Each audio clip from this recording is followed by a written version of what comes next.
नमस्कार, सत्यहिंदी.com में आपका स्वागत है। आप देख रहे हैं अमेरिकी चुनाव पर हमारा विशेष कवरेज। और जैसा कि आप जानते हैं कि अमेरिका के राष्ट्रपति का चुनाव फंस गया है। बड़ी 36 घंटे से काउंटिंग चल रही है और लोगों को इंतजार है कि फाइनल रिजल्ट आए, उन्हें पता चले कि कौन जीता, ट्रंप या बाइडेन। लेकिन चीजें इस तरह से उलझी हुई हैं कि एक तरफ ट्रंप कह रहे हैं कि वोटों में गड़बड़ी हुई है और वो कोर्ट में जा रहे हैं, दूसरी तरफ बाइडेन है जो ये कह रहे हैं कि वो अपनी जीत पर आश्वस्त हैं लेकिन धैर्य के साथ इंतजार करेंगे। और जो उनके मतदाता हैं वो सड़कों पर उतर चुके हैं। आपस में टकराव की संभावनाएं, आशंकाएं पैदा हो गई हैं। इस बीच में आप अगर विभिन्न सोर्सेस को देखने जाते हैं तो अलग अलग तरह के आंकड़े मिलते हैं। हिंदुस्तान में लोग दिन भर से आज कंफ्यूज हैं यशवंत जी कि ये बाइडेन की कितनी वोट हो गए हैं, 264 हैं, 253 हैं, क्या है सच, हकीकत क्या है। तो सबसे पहले तो ये कंफ्यूजन हमारे दर्शकों का दूर कीजिए कि बाइडेन के एक्चुअली में अभी तक कितने वोट हैं, और फिर उसके बाद हम दूसरे सवाल पे जाएंगे कि जो स्टेट्स में अभी जो गिनती चल रही है वो क्या संकेत देती है, किसकी जीत के ज्यादा चांसेस अब बन गए हैं। मुकेश जी, बहुत अटपटी बात बोलूंगा शुरुआत में, आप भी हंसने लगेंगे। सच्चाई ये है, अभी तक 0 वोट है बाइडेन के और 0 वोट हैं ट्रंप साहब के। कारण ये है, आधिकारिक रूप से एक भी रिजल्ट अनाउंस नहीं हुआ है, लेकिन वहां की ये परंपरा रही है, नेटवर्क्स कॉल कर लेते हैं। और कॉल करने का आधार ये होता है कि जब उनको ये लगता है कि अब जितने बचे हुए वोट हैं उनके पूरे एक तरफ या दूसरी तरफ जाने से भी नतीजों पे असर नहीं पड़ेगा, इस पर उनकी आश्वस्ति होती है और एक साइंटिफिक आकलन होता है। तो उसमें कभी गड़बड़ नहीं होता। केवल एक ही बार गड़बड़ मतलब हाल फिलहाल में हुई, सन 2000 में, जब पहले उन्होंने जो है गोर के लिए कॉल किया, फिर बुश के लिए रिट्रैक्ट किया, फिर गोर के लिए बोला, वो फ्लोरिडा में। और याद रखिए कि फ्लोरिडा में वो अंत में 300, 400 वोटों की गिनती पे मामला पूरे राज्य का और पूरे अमेरिका का निर्णय फंसा था। वैसी स्थिति को छोड़ दें तो अभी तक ऐसा नहीं कि अटपटा कुछ हो जाए। जो अभी तक कॉल्स जितनी क्लियर थी वो ले ली गई हैं। अब कॉल्स जो बची हैं वो केवल और केवल उन 6 जगहों पे बची हैं जहां किस कारण से अलग अलग रीजन से रोका हुआ है। मसलन अलास्का की जैसे कॉल नहीं।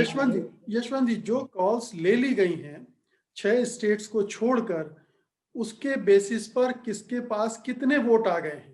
क्योंकि CNN बता रहे हैं 253, फॉक्स टीवी जो रिपब्लिकन पार्टी का हमदर्द माना जाता है वहां 264 का आंकड़ा है जी, क्योंकि उसने एरिजोना जोड़ दिया है। CNN ने अभी एरिजोना की कॉल नहीं ली और सही किया है, ये उचित भी। हालांकि ये बड़ा आश्चर्यजनक है कि फॉक्स जो कि रिपब्लिकन चैनल माना जाता है, उसने एरिजोना सबसे पहले ले लिया था। मतलब समहाउ आई डोंट नो ये कैसे हुआ, लेकिन उन्होंने एरिजोना की कॉल ले ली। और ट्रंप का कैंपेन उस चक्कर में काफी ज्यादा नाराज भी हुआ है, फॉक्स न्यूज से काफी अपनी नाराजगी भी इन्होंने दिखाई। तो केवल वो एरिज़ोना का अंतर पड़ा है दोनों के बीच में। अदरवाइज जो 200, मैं CNN के 254 और उसके नंबर पे जा रहा हूँ।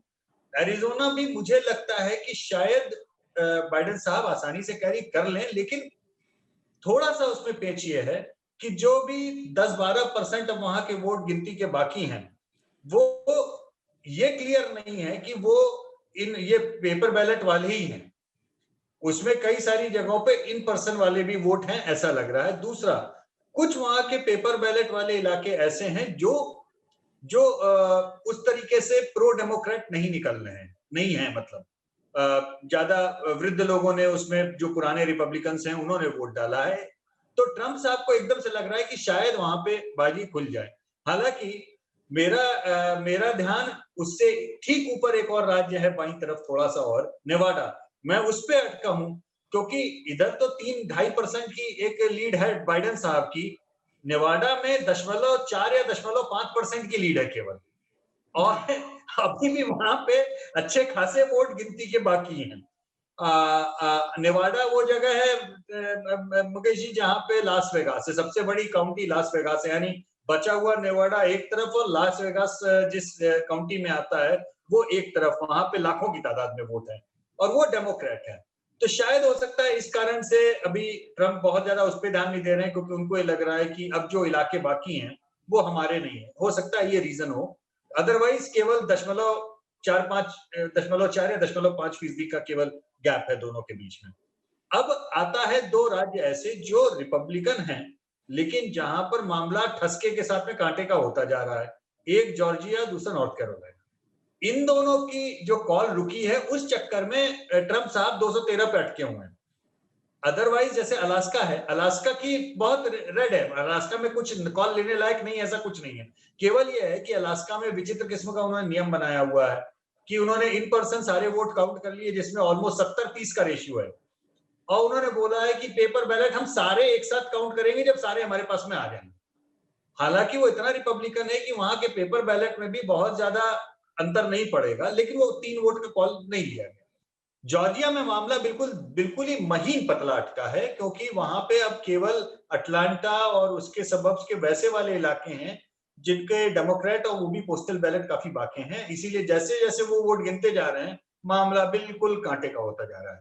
नॉर्थ कैरोलिना हो सकता है कि ट्रंप साहब फिर भी अपने हिसाब से निकाल लें, थोड़े मोड़े सही निकाल लें। जॉर्जिया अटकेगा, जॉर्जिया में देखना होगा। जॉर्जिया में आज सवेरे उन्होंने मुकदमा भी दायर कर दिया भाई जी जी अपने तरीके से, और जॉर्जिया के इलेक्शन रूल्स के हिसाब से कुछ तो भी उन्होंने अपना अलग किया है। अब आइए अब ऊपर के 3 राज्य जहां मुख्य रूप से हम बात कर रहे हैं, विस्कॉन्सिन, मिशिगन और पेंसिल्वेनिया। हम पेंसिल्वेनिया पे सबसे अंत में आएंगे, पहले विस्कॉन्सिन और मिशिगन को देखते हैं। मिशिगन मुझे लगता है क्लियर है, जो भी लीड है वो हेल्दी है। उसमें कोर्ट में जाए और कुछ करें, अब कोर्ट की बात मैं नहीं कह सकता कि क्या क्या वो निकाल के लाएंगे, किस मुद्दे पे कोर्ट में जाएंगे। विस्कॉन्सिन में केवल इतना अटका है मुकेश जी कि विस्कॉन्सिन के कानून के हिसाब से अगर 1% से कम मार्जिन होती है तो रिकाउंट के ऊपर चला जाएगा, मतलब वो डालेंगे और ट्रंप साहब डालेंगे ही डालेंगे।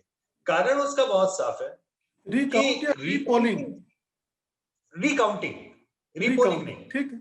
रिकाउंटिंग, वही वोट दोबारा काउंट होंगे। लेकिन एक अंतर है मुकेश जी, आप ये बात समझिए, जिन लोगों ने व्यक्तिगत रूप से लाइन में खड़े होकर वोट डाला उनका फिजिकल वेरिफिकेशन हुआ है, वो लोग वहां खड़े थे, उन्होंने अपना आइडेंटिटी दिखाया, तो उन वोटर्स की रिकाउंटिंग में कोई प्रॉब्लम नहीं आएगी। मुझे लगता है रिकाउंटिंग के समय में जो पोस्टल बैलेट्स की वेरिफिकेशन की समस्या है, जिसमें आपने साइन मिलाए या ये सारे चीजें लेकर करेंगे, आप दस्तखत मिलाइए, ये वही व्यक्ति है जिसने वोट दिया है या नहीं दिया है, आपको कैसे पता, उसमें छीछा लेदर करेंगे। तो विस्कॉन्सिन अगर किसी भी तरीके से अगर जो बाइडेन साहब मना रहे होंगे कि विस्कॉन्सिन में उनकी लीड 1% से चाहे 1 वोट ज्यादा हो लेकिन हो जाए, ताकि मामला ये कोर्ट में या रिकाउंटिंग में ना जाए। अगर वो रिकाउंटिंग में जाएगा तो दिक्कत होगी। फाइनली अपन आते हैं पेंसिल्वेनिया पे। पेंसिल्वेनिया में अच्छी खासी लीड थी, अब वो घटते बिल्कुल डाउन द वायर होती जा रही है, क्योंकि जो पोस्टल बैलेट्स है मुकेश जी, उसमें ऑलमोस्ट 70-30 या 80-20 के रेशियो में डेमोक्रेट्स के लिए वोट जा रहा है।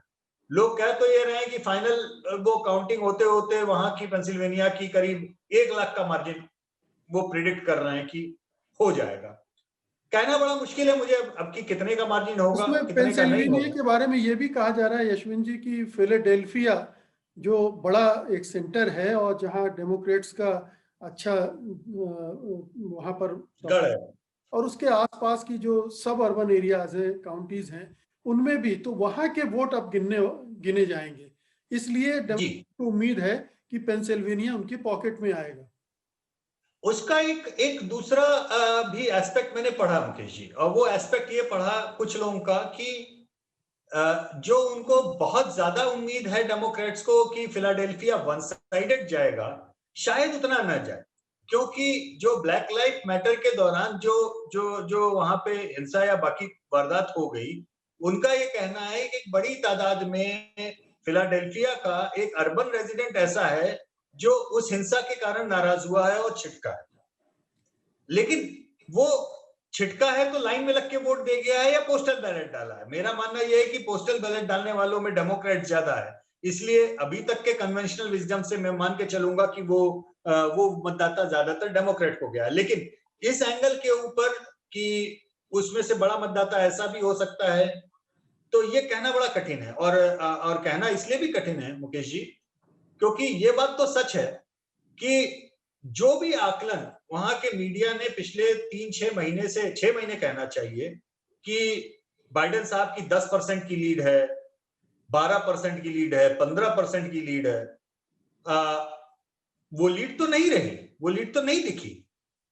अभी इस समय हम जब बात कर रहे हैं तो नेशनल वोट में 2% की लीड दिखा रहा है, जो बढ़ते बढ़ते करीबन 4% फाइनली होगी, क्योंकि 17 तारीख तक जो बाकी और राज्यों में बड़े जैसे कैलिफोर्निया के भी वोट सारे काउंट होंगे, वो लीड बड़ी होगी सारे वोट काउंट होते होते। लेकिन ये जैसा मैंने आपको एक कार्यक्रम में बोला था कि हमको लीड तो दिख रही है, लेकिन हमको ये 10-12% की नहीं दिख रही है, हमें 5% की दिख रही है। हमने ये बात बोली थी। तो ये मामला कहीं ना कहीं उस असेसमेंट में गड़बड़ हुई है।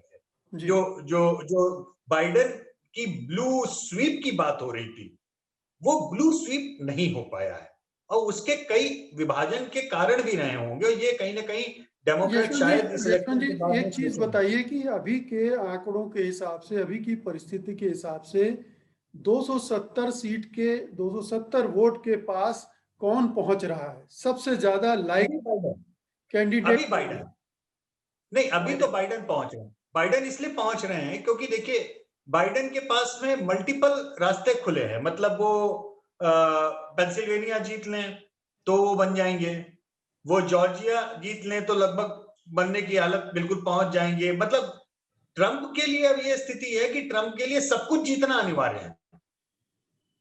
मतलब उनको पेंसिल्वेनिया भी जीतना है, उनको साउथ कैरोलिना भी जीतना है, उनको ये भी जीतना है, जॉर्जिया भी जीतना है, और साथ में ये भी कोशिश करनी है कि लगे हाथ हो सके तो एरिजोना निकाल लो या नेवाडा में कुछ ताकत लगा लो, ताकि अगर इनकेस अगर नॉर्थ कैरोलिना नहीं निकला या जॉर्जिया नहीं निकला तो हम उधर का रास्ता बनाए।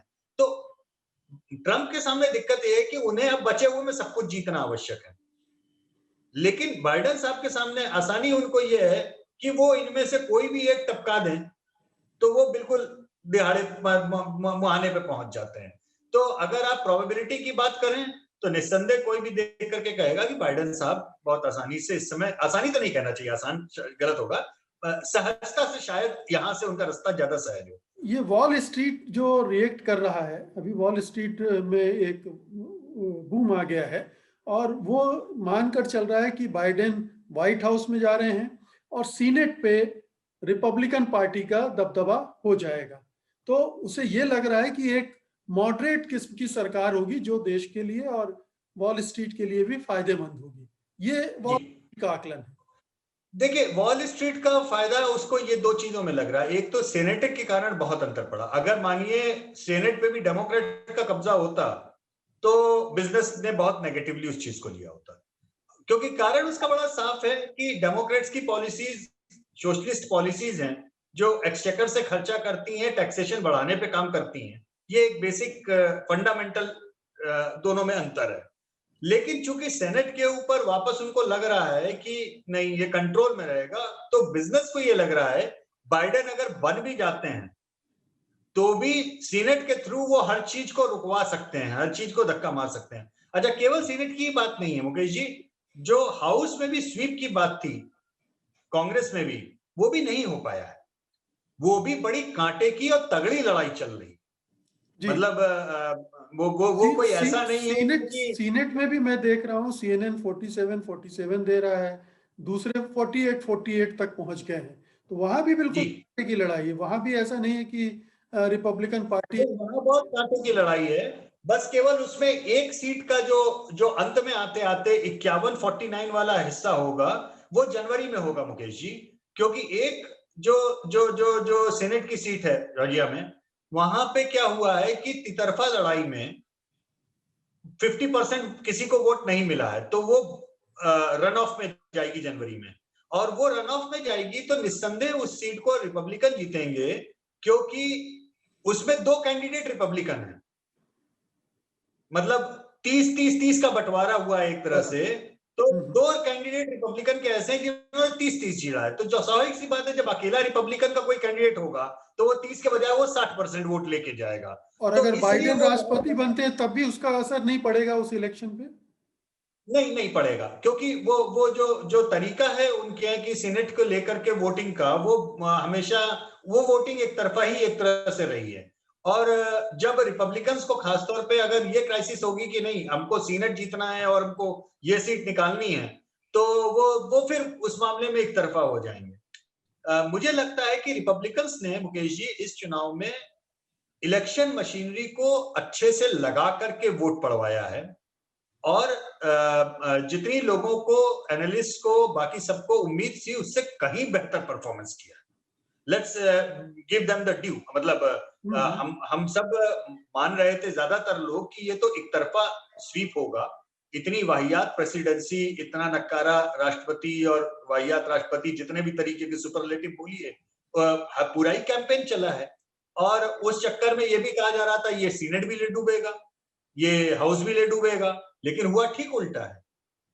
कारण मीमांसा वो बहुत सारी होती रहेंगी, लोग करेंगे, वो एक अलग बात है, लेकिन इतना तो तय है कि लड़ा तो सही है बंदा। मतलब रिपब्लिकन्स ने फाइट पार्टी के लेवल पे बहुत अच्छी दे दी है और उसके कारण बाजार को ये लग रहा है कि बाइडेन अगर राष्ट्रपति बन भी गए तो भी ऐसा नहीं है कि वो मनमानी करके निकल जाएंगे, ऐसा नहीं है कि वो सब कुछ हो जाएगा, बेलगाम हो जाएंगे।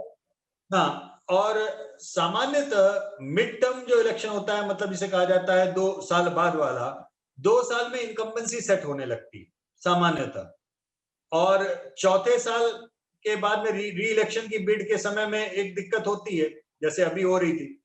तो अगर अभी मानिए थोड़ा बहुत कम पड़ा तो वो ये इस बात की उम्मीद में रखेंगे कि 2 साल की इनकम्बेंसी सेट होने दीजिए, तब तक तो हम बाइडेन के खिलाफ वोट मांगना शुरू कर देंगे कि भाई देखिए किया ही क्या इन्होंने, वाले अंदाज में। तो इसलिए बाजार का जो मूड है वो शायद इसलिए भी बेहतर है कि ये उतनी रिपब्लिकन्स की करारी हार एज सच नहीं हो दिख रही है जितना सबको डर लग रहा था।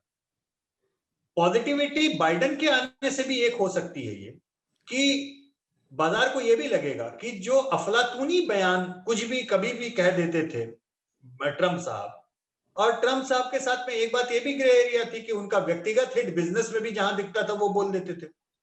तो सारा बाजार कोई ट्रम्प साहब के राइट हैंड साइड पे तो नहीं था ना। ट्रम्प के व्यक्तिगत रूप से कितने प्रतिद्वंदी होंगे बाजार में जो 50 साल से बिजनेस में उनके प्रतिद्वंदी रहे होंगे। नहीं, और मार्केट को ये भी लग रहा होगा कि बाइडेन के आने के बाद जो सोशल स्टेबिलिटी वाला मामला है शायद वो बेहतर होगा और एडमिनिस्ट्रेशन भी बेहतर ढंग से काम करेगा, जो कि डोनाल्ड ट्रंप नहीं दे पाए। ये भी ये देखिए, बात बहुत बहुत बहुत सही आपने बात बोली कि कम से कम इतना तो तय होगा ना कि ब्लैक लाइफ मैटर के वायलेंट प्रोटेस्ट नहीं होंगे। ये भाई कारण कुछ भी हो, पॉलिटिकल हो, चाहे सोशल हो, चाहे इकोनॉमिक हो, लेकिन डेमोक्रेट अगर राष्ट्रपति आता है तो पुलिस ज्यादा शायद संवेदनशील होकर के काम करेगी।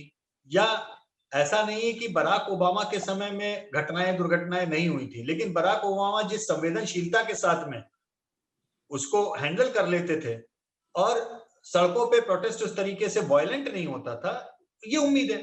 तो वायलेंस ये कोई भी बिजनेस नहीं चाहता मुकेश जी, सब चाहते हैं कि भाई शांति रहे, लोग अपना काम करें, अच्छे से आगे बढ़ें, जो भी है।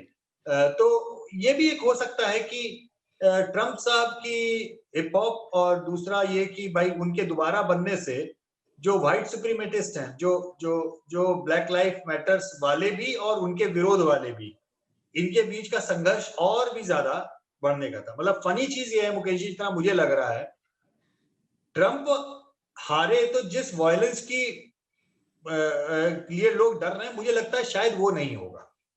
लेकिन ट्रम्प जीते या जीत रहे, मतलब अगर कोर्ट से और कुछ करके तो मुझे लगता है कि जिस तरीके का ग्रह युद्ध जैसा माहौल बनेगा वो ज्यादा खतरनाक होगा। ये ऐसा मैं इसलिए कह रहा हूँ, एग्रेसिव हो जाएंगे, रिपब्लिकन समर्थक एग्रेसिव हो जाएंगे और वो जो बंदूकें खरीद रखी हैं उनका इस्तेमाल, वो नहीं करेंगे, और ब्लैक लाइफ मैटर्स वाले ऑलरेडी चिढ़े बैठे हैं, तो एक बुरा होगा। और अगर ट्रम्प मानिए नहीं बनते हैं, लेकिन रिपब्लिकन्स को लगता है कि चलो सीनेट पे हमारा कंट्रोल है, हाउस में हम इतने बुरे नहीं हुए, हो सकता है कि वो उतना ज्यादा वैसा जिसे कहते हैं वो ना करें। क्योंकि अंत में एक बात हम ये भी ना भूलें, रिपब्लिकन पार्टी कौन सी बहुत बड़ी ट्रम्प की प्रशंसक रही है। बिल्कुल। जो रिपब्लिकन पार्टी का जो सिस्टम है, जो जो जो जो पदाधिकारी हैं, वो तो मजबूरी में ट्रंप के साथ में खड़े कि इसने ऐसी स्थिति बना दी है कि हम जीत नहीं पाएंगे इसके बगैर। बिल्कुल। अदरवाइज कोई उसके प्रशंसक नहीं है बहुत ज्यादा। वो भी चाहेंगे कि भैया इनसे अब छुटकारा मिले, हम 4 साल बाद निपट लेंगे दोबारा। तब तक हम सीनेट जीतेंगे, हम हाउस जीतेंगे, हम गवर्नर जीतेंगे, हम कोई बेहतर इंसान ले आएंगे इलेक्शन लड़ने के लिए। लेकिन वो भी चाहेंगे कि अगर ट्रंप साहब से नमस्ते होती है तो पार्टी लेवल पे कोई बहुत ज्यादा उसका विरोध होगा। थोड़ा सा मुझे वो भी लग रहा है, वायलेंस नहीं होगी। मुझे मुझे पता नहीं क्यों अंदर से ऐसा लग रहा है कि ट्रंप चाहेंगे लेकिन वैसा होगा नहीं। तो अब अंतिम प्रश्न है मेरा इस कार्यक्रम का कि कब तक और इंतजार करेंगे अब आप फाइनल रिजल्ट देने के लिए? मुकेश जी, लॉजिकली स्पीकिंग, अगर मेरे लिए फिलाडेल्फिया से ज्यादा, सॉरी आपका पेंसिल्वेनिया से ज्यादा अगर अगर जॉर्जिया पलट जाता है तो मैं मानूंगा कि फिर बाइडेन साहब के रोकने का रास्ता लीगल भी कम होता जाएगा, क्योंकि फिर वो पेंसिल्वेनिया के ऊपर अकेले आधारित नहीं रहेंगे। उनके पास में अगर वो 260 265 पहुंच गए हैं और उसके बाद में 4 राज्य बचे हुए हैं, तो फिर लीगल केस में भी डालने पर भी कोर्ट बहुत ज्यादा उसको शायद ध्यान न दे। लेकिन सबसे ज्यादा संभावना किस राज्य के उनकी झोली में गिरने के है? 270 पहुंचने में सबसे पहले कौन सा राज्य उनकी मदद करेगा?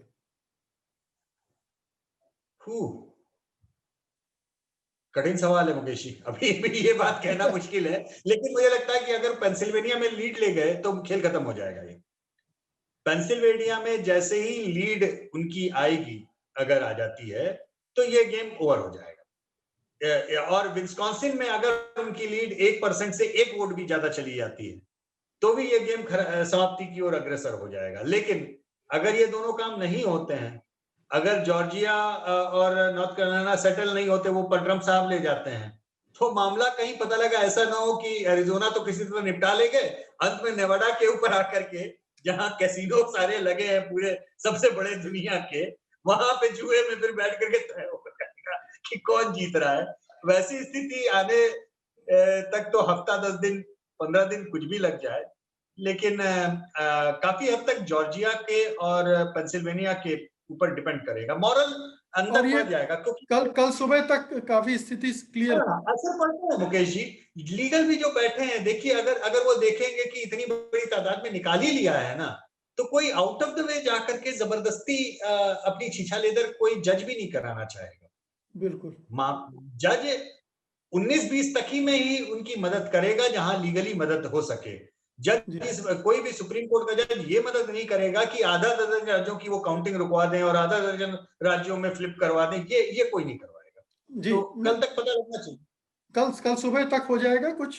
कल सुबह तक आइडिया लग जाएगा हमें कि अगर नेटवर्क्स ने इनमें से पेंसिल्वेनिया या जॉर्जिया में से एक भी कॉल कर दिया नेटवर्क्स ने, तो गेम ओवर हो जाएगा। तो ठीक है, फिर इसी उम्मीद के साथ कि कल सुबह तक तस्वीर साफ हो जाएगी, विदा लेते हैं। शुभ रात्रि, धन्यवाद। और हम अपने दर्शकों का भी धन्यवाद कर दें। नमस्कार। सत्य हिंदी के और वीडियोस को देखने के लिए हमारे YouTube चैनल को सब्सक्राइब करें और सीधे नोटिफिकेशन पाने के लिए बेल आइकन दबाएं।